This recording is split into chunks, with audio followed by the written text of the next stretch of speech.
नमस्कार दर्शक बंधु मोर कुकिंग चैनल फूड विशेष को आपण मानक स्वागत जनाऊँगी। आज मुझे दही बाइगण तैयारी करी देखैबी।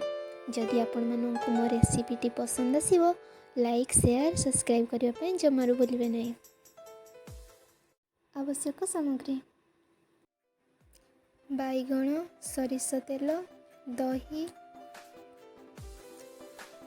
हलदी गुंड जीरा गुंड लंका गुंड चीनी पंचफुटण सुखिला लंका भृषंग पत्र और लुण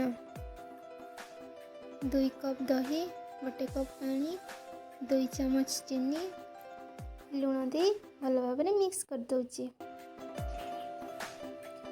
बैगण मु काटी सारी बर्तमान से हलदी गुंड लंका गुंड जीरा गुंड स्वाद अनुसार लुण दे भल भाव मिक्स कर दूची।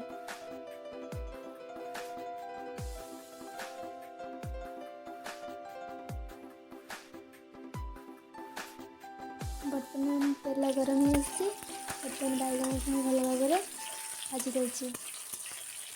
बैगण गुड़िक बर्तमान ब्राउन कलर हो आसला मुझे काढ़ी नौची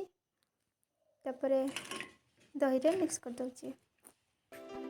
बर्तमान दही बैगण छुंक देवाई तेल गरम कर सारे पंचफुटण सुखिला लंका भृषंग पत्र छुंक प्रस्तुत कर नौची।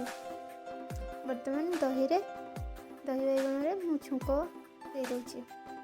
देखो आमर टेस्टी दही बैगण रेडी हो गला। धन्यवाद। पुणी देखा आउ एक नया वीडियो रे।